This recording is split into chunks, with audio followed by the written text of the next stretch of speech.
Trauma. Everyone has it. No one talks about it.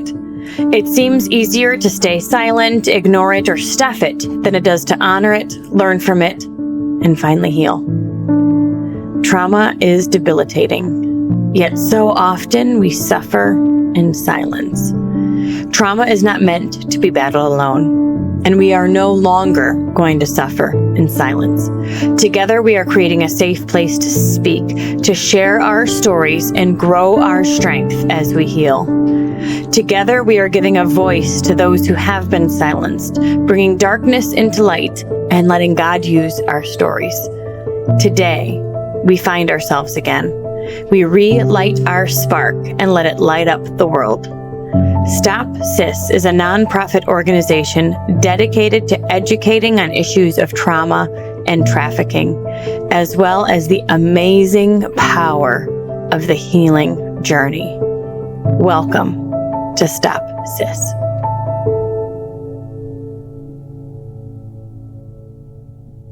Hey, you guys. Welcome to episode 1 of the Stop Sis podcast. Stop Sis stands for Stop Suffering in Silence. And today we really just want to spend some time introducing ourselves to you and sharing with you what the podcast is going to be about and what to expect in the coming weeks.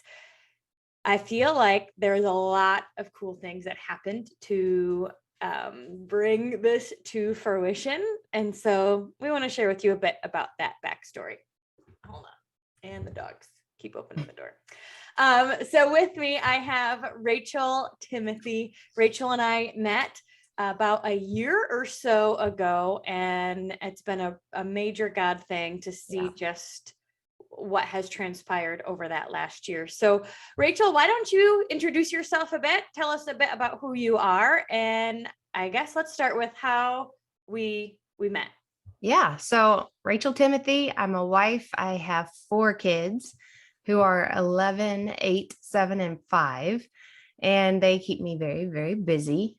But along with that, I am a survivor of sex trafficking. And so that's a trauma that impacts me on a daily basis. But I still have a life to live. I still need to function. And so intermingling all of that together has been a big part of my journey. And I'm just beyond ecstatic about a place to get to just brain dump all the things that God has given me, because I've experienced things that people know nothing about. And I can't wait to just brain dump.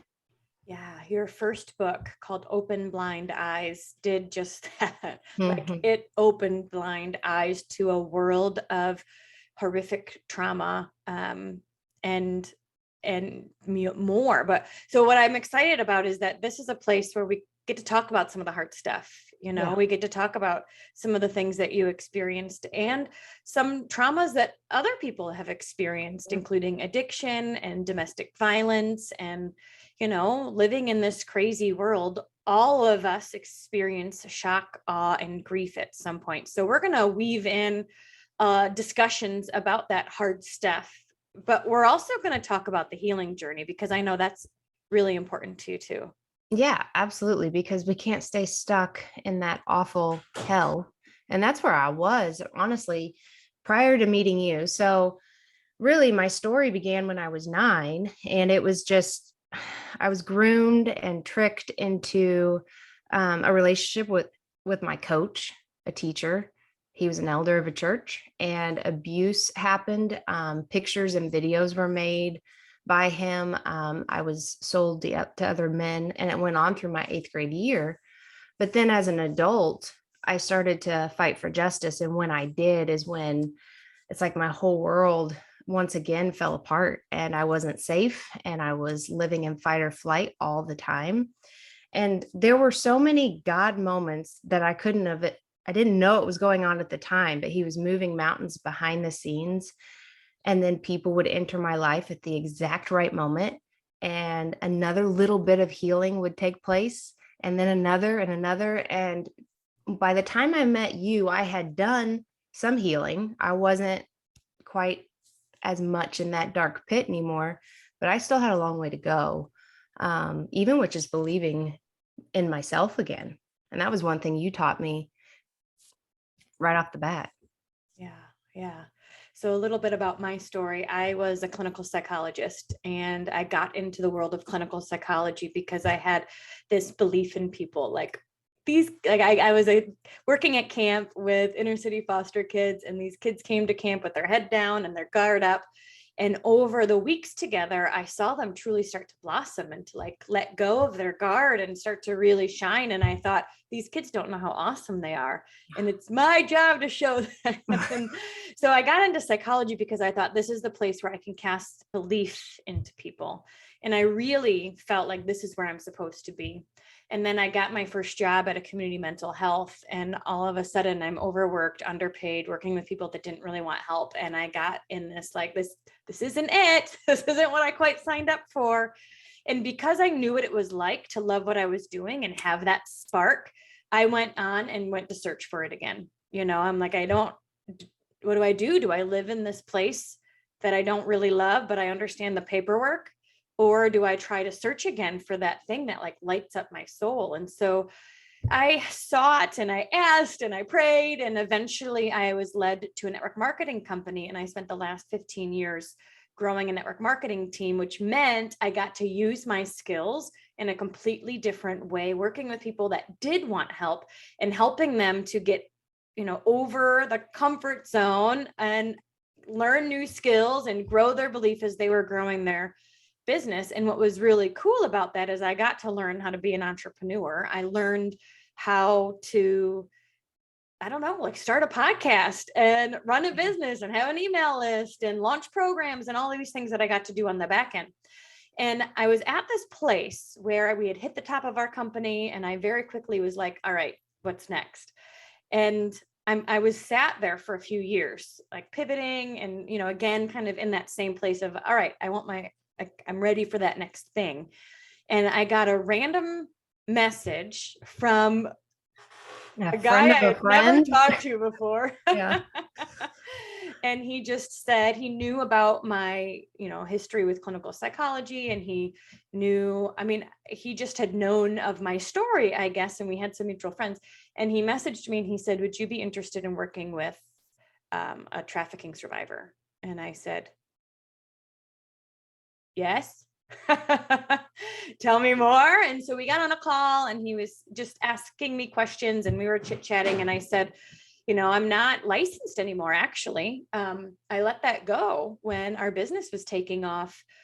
But here's what I can do. You know, I can work with healthy habits. I can, and less trauma focused work and more like what's next work. And Right. that's really what my content has always been about, like designing your dream life, like, all right, what's next? And so when we got to talking, again, it was that divine intervention of that's kind of where you were ready for that because you had already gone through a lot of the trauma work with previous counselors and, at an inpatient stay, and you had done a lot of that hard stuff. You were ready to find yourself again. And that's what we got to do together. Yeah, but I was also at a point where I didn't even know if it was possible.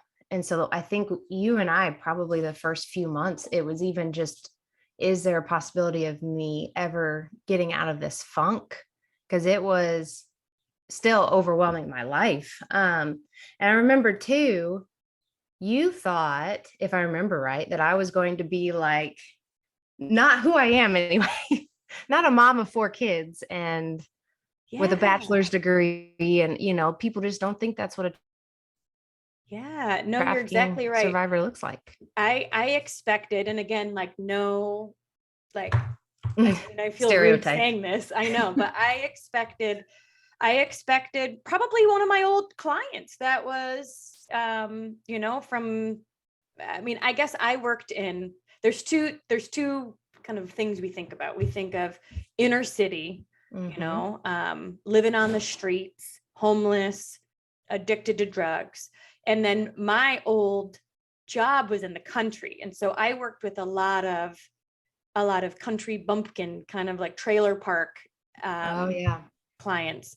And I had actually heard an interview where Epstein they said that one of Jerlane Maxwell's jobs was to drive through trailer parks and find girls walking around alone and say, hey, do you want a job? And so I was kind of imagining an 18-year-old who, had just kind of come up from this rough life, and yet you were college educated, you came from a nuclear family, and it really just wasn't what I expected at all.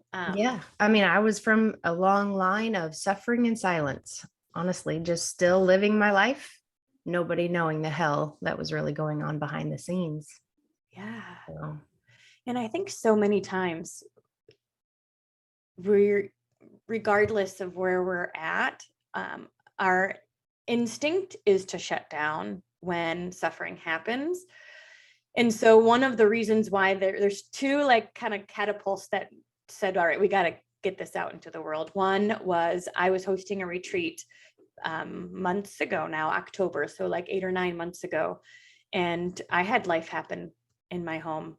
And all of a sudden I went from a leader of this event to a participant, and the people I was with saw me in tears, and they're like, we had no idea this was happening. And I said, that's what happens though, right? We all try to put ourselves back together, and nobody really feels like they have a place to be authentic. And we were brainstorming around the fire, and that's where Stop Sis was born. Like, we suffer in silence, and there's very few places where we feel like we can be open and honest and raw and be accepted for it. Right. And so that kind of catapulted the idea of creating a space to talk about hard things. Yeah, but you could have done like 2 or 3 different things. You could have taken that news and left and not told anybody what was going on, or you could have sat there silently feeling it and not letting anybody in. But because you verbalized it, something beautiful was born in the process. And just the fact that you were vulnerable, I think a lot of people are too scared to do that. Yeah. Yeah, because there is this level of shame or grief or guilt, or I shoulda, coulda, would have been different, or this shoulda, coulda. We have all of these expectations in our mind of the way things should be. And when they don't live up to that, we think there's something wrong with us. Yeah, it's like you're filling your mind with all of those negative things anyway. If one more person adds to that, you fold. And so it's scary to say anything to anybody, just in case they're not going to support you like you think you need. Yeah. But you know what I found? Oh, it was so fascinating. So my situation was that a family member was in a drunk driving accident, and, we were worried for their safety and for their health. And, but it was not a surprise, And so, but when I started talking about that, everyone in the circle had been connected to addiction at some point. Yeah. Everyone in the circle had been impacted, either themselves or a family member. And it just opened up the space where like we all were able to be real and honest and talk about not just the hard stuff, but also like how we worked through it and how we got through it and how we didn't have to stay there. Yeah. And some of them, I mean, maybe had never walked through that before or ever thought somebody like you could be going through something like what they've gone through. And being on that level ground, you feel more valuable and like less shame. Yeah. Yeah. And again, there's just all these God moments. There was a lady there who had 5 years of sobriety, and she told us all her story. And I mean, it was just so cool to hear from all different walks of life, but yet we're all like human. Yeah. Yeah. But we didn't have the idea of this yet. Right. There's more to come. We were brainstorming, like, how do we create a place to talk about hard stuff? And then like, would anybody come to something like that? Like, how do you market that? Like, come talk about the junk. Nice to meet you. Exactly. But what we did was we were brainstorming ways to really impact other people that you had met as you started sharing your story. Again, just like in my case, when I shared mine, people were like, oh, me too. When you started sharing yours, you were having people come up to you and sharing their stories. And so we thought, let's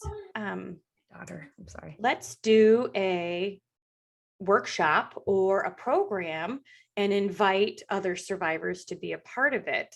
And so tell everyone a bit about 90-Day U-Turn and why we decided to create a survivor cohort. Yeah. So, like you said, when I was speaking, then afterwards, that would always be the best part for me is the connections that I would make with other people. And most of the time, they would kind of walk by me and they would give me a hug and whisper, me too. And then they'd show up again another time and be like, nobody believed me either. And then through time, I got to know so many individuals who were hurting from something that happened 10, 12, 15 years ago. They were past it, but yet they were still being held captive by it. And I could relate very much. But then meeting you, and we started talking about how there's just so many people like that out there. We talked about your 90-day U-turn, and a 90-day U-turn and like a life coach and all those words typically get like the stereotype of, oh, you're just going to spend money. It's not really going to do anything. And honestly, I had some people who are kind of said that to me. And then I did it. And I cannot tell you, I just did your regular 90-day U-turn. And I cannot tell you like the exact moment when things clicked or what was the exercise that did it for me. But I think it was a gradual, because it's a 12-week class. I think it was a gradual progression of me believing in myself, of me changing my mindset and those neural pathways that had been trained since I was 9 years old, and habits and all these different things just began to move me in the right direction. And I was a different person. Like my coping skill had been an eating disorder all along, and that got under control and I felt better. And so many different things were just going in the right path, and I couldn't keep it quiet. And so I wanted to tell the whole world, you've got to do this program. But then there was a part two where, because of my trauma in your 90-day U-turn, I wasn't able to completely open up with people, because with trauma, you are afraid you're going to burden somebody, or what if I tell them this and, they don't understand trauma. And so it's not something that I share with just anybody. And so you had the idea of doing maybe a trauma cohort. Yeah. Well, it was so cool, again, because this is not a trauma focused program, meaning we don't rehash it. We don't spend a ton of time we want to relight your spark. And that's what you found, is your spark was lit and you're like, oh my gosh, I have other interests. And I know when we first met, didn't even know your favorite color. And now you're starting to dream again. And it was so stinking cool. Yeah. And we thought, what if there was a survivor cohort that, again, we're not talking about the trauma till we're blue in the face. We're creating new dreams. Yeah. This doesn't replace counseling. Right. This is different. Right. But there's this foundation of understanding. Yeah. That if it comes up in conversation because of a question or because of, like, we can talk about it and we all kind of get each other. Yeah. And when I went to an eating disorder facility back in 2017, this feels similar to that, because the connections that are made between people who have a similar background of hurt, similar scars, it just forms a bond that you can't really explain. And we have like a Facebook page where, seeing different posts and seeing different encouragements to each other and seeing these girls cheer each other on, it is truly the most beautiful thing ever. It's life-giving. Yeah. It just, I just don't even know the words, because I left our last meeting and I was like, gosh, dang it, this is the best. I'm like, this is so much fun, because it's so, it's like a firecracker, like contagious when somebody's light is sparked and they're feeling that joy again and starting to do things that bring them joy. That overflows and it impacts everybody else. And so we're seeing such great results within the program with the survivor cohort. We're ending in a retreat in a few months. It's going to be like the icing on the cake. And one thing that was so special was that this gave you a safe place to also share what you've been learning on your journey, because you don't post on Facebook and you don't have a public Twitter and you don't really have a place to share you can write and you can share it with me, but Mm-hmm. you don't have a place to get feedback or to really pour into this community on a consistent basis. And this group gave you a place to have a voice. Yes. And so you guys, Rachel would pop on and go live in the group and have like profound insights. And every time she spoke, I was like, this should be a podcast. Like, we needed to keep talking about this. And it was so cool to see that grow over the past few months. And so because of that space of you being able to go live and share what you're learning and aha moments and even things from the past that has helped you, we thought, let's take this a step further and give Yes. you a space where you can share not only the junk, because there's junk, and we are going to talk about some of the junk, the gaslighting, manipulation, like how to keep your kids safe, how to recognize signs like grooming. There's a lot of junk that we'll talk about, but you also are living in a beautiful life right now and have gone through so much blessing. We want to share that too. Absolutely. And like, that's part of being vulnerable. If you don't get out the hard, yucky stuff, you don't have room for the good stuff. And so we will talk about the hard stuff because that's what's real. We're not going to sugarcoat it. And we want people to not feel like they're the only one, because you're not. It's everywhere. At the pool today, I just get to talking to somebody and it's a vulnerable situation. And before I know it, I'm hearing her story and it's insane what she's been through. But you wouldn't know that. I mean, I'd been friends with her for a year. But that's just people, they don't allow a space for you to be vulnerable. And that's what we need to get to that good stuff. Yeah. Yeah. And so what spark was lit for you being able to have that space to give back to the community like you have been over these past few months? Well, for me, when I first started your 90-day U-turn, I was just going to focus on the eating disorder and being a healthier version of me. And that came a lot quicker than I thought it was going to, because once I got in that habit, then it opened up my mind to be thinking all sorts of other things and thinking about the possibility of, writing another book. And since then I have, I mean, I'm almost done. Just thinking about speaking more and sharing my story and seeing if that's what God wants me to do. And an excitement just kept building up. And I was like, I don't know, when you know you're right where God wants you to be, it's the best feeling in the world. And I have made a lot of people upset. Like not everybody is pleased with what I'm doing and what I'm sharing. There's people who are going to choose to be silent no matter what. But God is calling me to use my voice. And every time that I do, a peace washes over me. Like, yes, thank you. This is what you were meant to do. And even though my story has a zillion awful, terrible things attached to it, I am getting to see the good things that are coming from it and the relationships that I'm making, the way that I understand trauma from being in it. I can understand to help somebody else in a way that somebody who learns about it in a book maybe couldn't.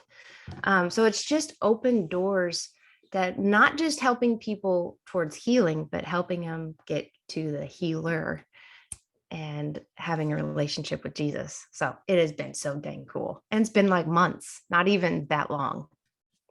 Yeah. Like, one of the things we used to say is so much can happen in a year if you let it.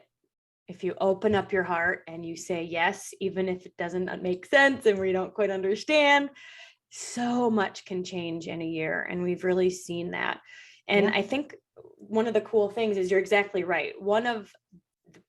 There's so many cool things happening, but in 90-day U-turn, you're a participant, but you are also kind of a co-coach, and you're able to offer feedback to others who are now going through it and share some of your experiences and your, I guess we'll say, like, wisdom because of what you've, how you've been healing. But I find that the other girls get to do too. It's really great for us to have a place to say, oh my gosh, this worked. Yeah. You guys need to try it. Or, oh my gosh, Yes. and not have to feel like you're alone, even in the healing journey. Right. Yeah. Because the world wants to act like that's not real pain. If you're feeling it on the inside, that's not like a broken bone. You just need to Yes, it happened. Now move on. Well, trauma doesn't work that way. It changes you, it changes who you are, and you can let it change you for good, or you can stay in that dark pit. And so, yeah, it's empowering to see all of us changing together. Yeah. Because you're right. When we think of suffering in silence, we don't want to heal in silence either. Like we're made for community Yes. and to lock arms with people and to have a safe place that we know. I think that's a cool thing about an online program like this is we know we're not going to see each other in the grocery store. Like you're not in my circle. I can kind of brain dump or, share and just know that there's nobody you're going to tell because we're in different states, and it creates this cool sense of honesty. Yeah. And that's great that it starts off that way, because you open up more than you probably would with somebody you see at the grocery store. But by the end of it, you are bonded together in a sisterhood that is unbreakable. And that's why the retreat at the end is going to be amazing. Agreed. It's really going to be so special because even on the Zooms, we're like, oh my gosh, we need a hug, Yes. and we're going to be able to do that full force in the next few months at the retreat. So this podcast does a few things. We are going to have a topic each week where we talk about either something you've experienced or something, trauma related. And then we're also going to have a step in the healing process each week where we say, when I'm feeling this way, this is what I do that's helpful. Yeah. And again, this is not a replacement for counseling because everybody and their brother needs a place to process life. Right. But I know that sometimes counselors are only once a month, twice a month, once a week. And this is going to be something that can help fill in the gaps. Yeah. And not everybody's healing journey looks the same. I mean, what do they say? Like the healing journey looks, you want it to look like this, but it's just not going to. And something that might work for me might not work for you, but we're going to throw out lots of ideas and you're going to find what does work for you to help light that spark again, because your spark matters. Absolutely. Okay. So I want to end with the living in color story. Okay, cool. Because that was one thing that I think really 90 Day U-Turn kind of brought back. Like you got your soul. I mean, it's like breathed life. I don't know. Yeah. And we're seeing that with these girls as well. It's been so stinking cool. But there's an analogy that we kind of came up with that will probably be its own podcast down the line. But I think it just is a great synopsis of what's happening here. Yeah. So I'm at your place for an event which went amazing. By the way, it was a God moment for sure. But before the event, the night before, and I was hanging out with you all, you told us about this personality quiz that gives you a color. And we all took it. And, we kind of laughed about it and joked and everything. And then I went to bed that night and I couldn't shake the thought of, ironically, my color was yellow. But I couldn't shake the thought of my color. And I got to wondering, would my color have been different if the trauma hadn't happened? And then the more I thought, I was like, no, trauma took my color completely away. It just turned everything black. And honestly, I'm gonna cry. When you think of the faces of those women when they got on the 90 Day U-Turn that first day, no joy, like sunken in eyes, darkness. And then here we're halfway through and they're getting excited and they're sharing about how we had one girl who said, everybody's talking doomsday. The world's going to end. Don't end because I'm just starting to live my life. It's like, yes, she's getting that color back. And so, I was thinking trauma added black to my world, to my color, but to keep that blackness from staying, one of the things I did was a coping skill, and everybody does it, something to take that darkness, that pain away. Mine was an eating disorder. At one point it was cutting. And in my head, I was like, that did take away the blackness, but it just washed me out white to where there's still no life in me. It was maybe numbing the pain, but I still wasn't me. And it was when I got rid of that as well that the color was really able to start coming through. And I think it's still coming. I don't think we're all the way full yellow yet. Yeah, no, there's a lot of life left. And I love that. She said, trauma turned my color, and the color personality is really, we all are all of the count, but there's 4 main ones, and it kind of highlights your dominant color, which is just a fun conversation, kind of like the Enneagram and all these personality tests. But she said the trauma took my color away and gave me black, and the coping skills, lightened it up. But 90 Day U-Turn gave me my color back. Mm-hmm. And that's what we really want for all of us, is to be honest about the suck, but also to walk together hand in hand through the healing, so we can light that spark and feel that joy again. Mm-hmm. And I think a lot of people, if you're in that dark pit right now and you're listening to this, I know I've been there, and you're thinking, yeah, right, good for her. That's not me. I'm telling you, it can be. And Denise has a wonderful program, as well as just wonderful wisdom to help pull that color out. And I know it's in each and every one of you. In fact, we almost named the podcast Live in Color, but Stop Suffering in Silence, and is amazing too. So, well, we were like, In Living Color is a show, and I wonder if that's be confusing to people, or will they want to see what it's about? Like,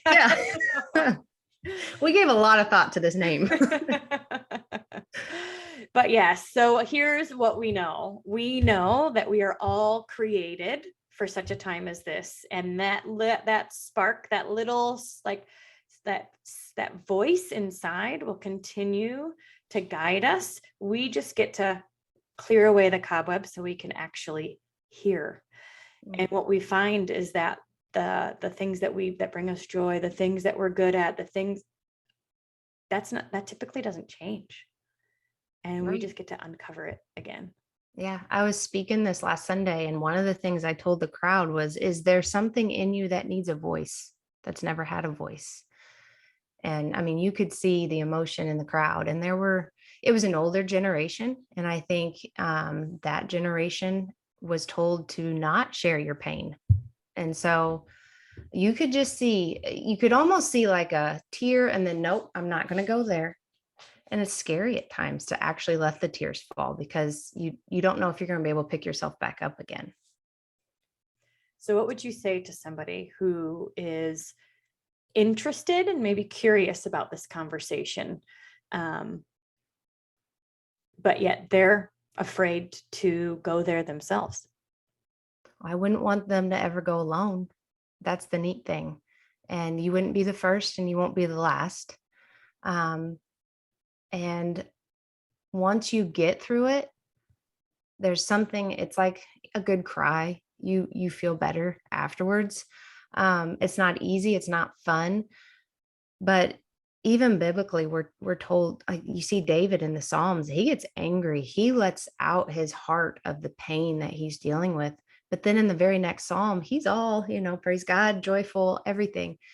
And that's the roller coaster ride of life. You go through difficult things, but if you continue to stuff it, and then stuff another one, and then stuff another one, you're going to be full of trauma, and none of the good's going to be able to come in. And so it hurts, it sucks, but it brings life and brings color. Amen. Amen. All right. Well, here's what I know. We don't have all the answers. We are saying yes to the next step. We're excited. And so the next step was to create this space for Rachel to have a voice and to share her story and her healing journey, and to also create the space for you. So we want to hear from you. Post in the comments, ask your questions, share what's worked for you. Like, this is a community of all of us who are saying yes to that next step, yes to growth, and yes to that thing that lights up our soul. And we don't need to have all the answers, which is the beautiful thing about taking that next step. We don't know where this will lead, but we're being obedient to that calling. And so join us on the journey, because, hey, it's going to be a fun ride. Yes. Well, yes. Trauma mixed in. I know. That is an intro. Yeah. It's going to be, we are going to have fun, even if we're talking about. Okay. So this reminds me, I have learned that one of my coping skills is to make a joke to wipe out like a difficult moment. And somebody told me, so for example, let's say somebody's sharing with me a difficult moment and I make a joke to try to lighten the mood. I'm stealing from them the chance to get to really feel what they need to feel in that moment. And I never realized that because I would get uncomfortable with their sad feelings. I'd make a joke, and that has nothing to do with this podcast, but it opened my eyes. Yeah. Yeah. It is. It's, what is the word? That is the problem. There is like no good word for this. Ask Brene Brown. Powerful. This is going to be a game changer. Like, what is the word? Oh, I like that. Game changer. But I think it's a conversation we all need to have. Yes. We all need to have a place where we can talk about the hard stuff. And then also a place where we can say, all right, what's next? Right. So let's end with a positive thing that has helped you in the past. What's something that you would say is either a coping skill or an affirmation or something you've learned through the years that has helped you get through the day? So if somebody is having a hard day right now and they feel like they're in that pit, they could try it.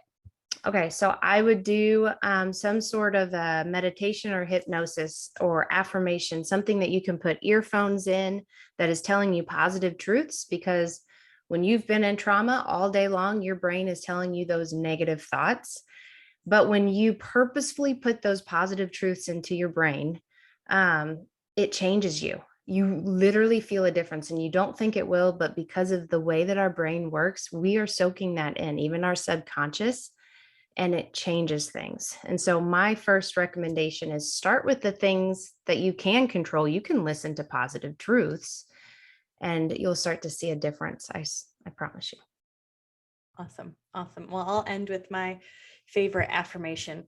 And again, what we'll learn is that you don't need to see the fruit on the outside just yet to even start shifting on the inside, because it almost always starts on the inside first. Then we start seeing evidence on the outside. And so my favorite affirmation is everything that can go right will go right today. Anything that can go right will go right today. And I can tell you, we use this affirmation at retreats when the lights go out and there's storming in the hike day, and like these things happen, but it always ends up working out better than expected. And so even when the lights go out and we have an activity that involves internet, or there's storm on the hike and we're supposed to stop for lunch and eat at the waterfall, and we're not sure how all of that's going to happen, we trust the process and it always works out. Always.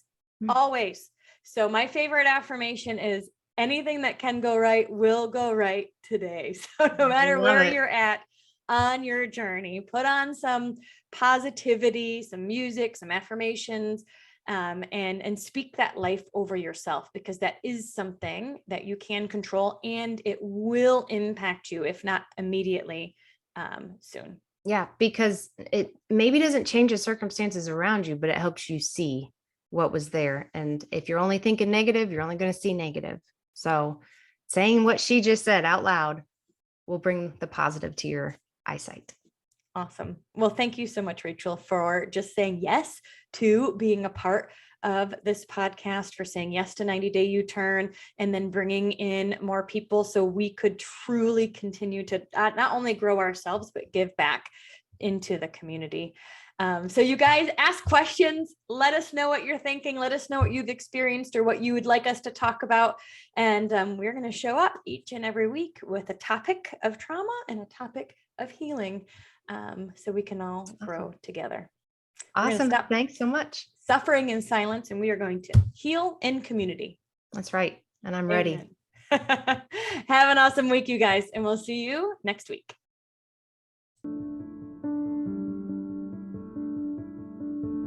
Thank you so much for listening to this powerful episode of Stop Suffering in Silence. If you are interested in booking Rachel to speak at your school, your church, or on your podcast, then please email OpenBlindEyes@protonmail.com.